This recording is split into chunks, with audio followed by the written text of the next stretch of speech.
Hello everyone and welcome to another video here on the channel. Today we're going to be talking about again that Damien Hardwick is no longer the Richmond coach as he quit last night. I know I made a video about it last night. Comment down below on your thoughts on that video.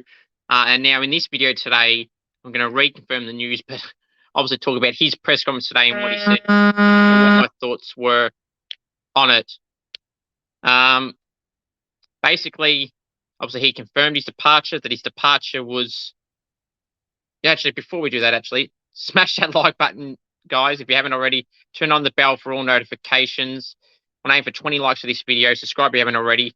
And get your mates to jump on board. They love footy. Get your footy mates on board and family members. Get them on board to subscribe to this channel. You get news here 24/7 on the YouTube, Facebook, and Instagram channels. AFL Info Live Instagram, AFL Information, Trade Rumours and Results here on YouTube and on Facebook for over 53,000 followers. Go smash that like button and subscribe if you haven't already. Thank you. Now, Hardwick's press conference today, he confirmed that his departure was well thought out. It was planned to happen before his 18-month left in his contract. Basically saying that over the summer, the Last Dance documentary was the deciding factor for him. A surprise, really. A documentary about the Last Dance, and that confirmed that he was going to quit at some point. But he's ended up playing this long. Was interesting. I'm going to go through the article and some of the quotes Damien Hardwick said. Damien Hardwick had decided 2023 would be his final season in charge of the Richmond Football Club after watching The Last Dance over summer, before realising a fortnight ago that his time at Pun Road was up. He obviously had 18 months left to go on a contract as well. Damien Hardwick did not want a send-off game against his old side Port Adelaide on Sunday, preferring to go with his kids and allow interim coach Andrew McWalter to start the task of keeping Richmond's finals hopes alive in the second half of the season. Now, this is a quote from Dimmer. He says, "It is not me to give a send-off. I've had an incredible journey and I just think it's time to step away. I'm actually looking forward to sitting down and watching the game with my kids, just to sit there and see what it's like, really. I thought once I'd committed to stepping aside, it would be not the right thing to do for me. I couldn't give as much as I'd like to with the prep. And it's a really important game for our footy club. I still think this club is placed to challenge. It is much bigger than one man. We've got a playing list that is capable of doing some great things." Hardwick also added, he explained how the seed was planted in his head while watching the iconic, this is quoted, iconic ESPN series on Michael Jordan's and the Chicago Bulls over the preseason, before becoming clearer in his mind over the last couple of weeks. This is Damien again. "It is just all became a little bit too much for me. It was one of those sort of things where I sort of made a decision that I wasn't going to be the coach of Richmond next year. Made the fatal mistake of watching The Last Dance at some stage over the summer and thought, well, may have been, but once that part of the equation started to slip away, I started to question myself. As soon as I started asking the question, I started to understand what the answer was going to be.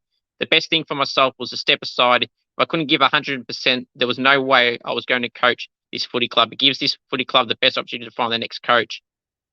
Hardwick says he was also conscious of not overstaying his welcome and he described the club as the love of his life.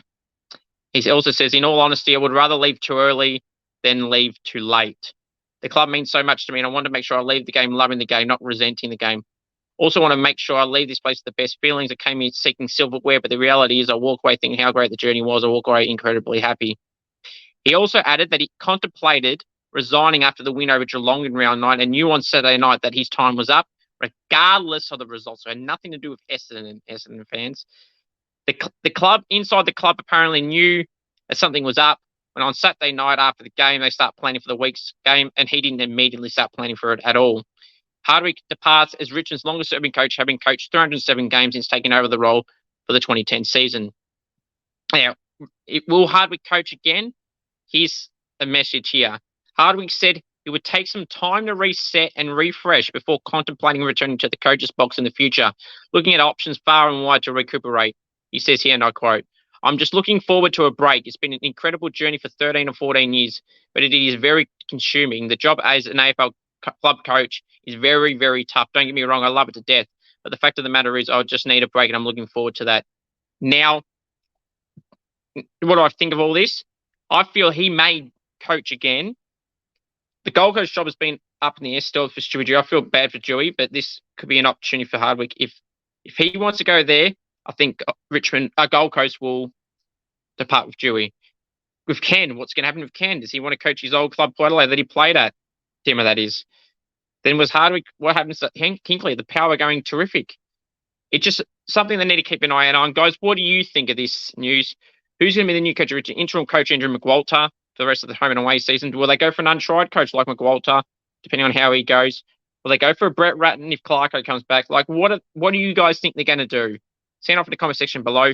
The Carlton job as well, Gold Coast, the Port job, even Melbourne job, Simon Goodwin to a degree for the following years. So it's just one to keep an eye on there. Thank you for watching this video. Please subscribe if you haven't already. Turn on the bell for all notifications. Till the next video, guys, have a good one and take care.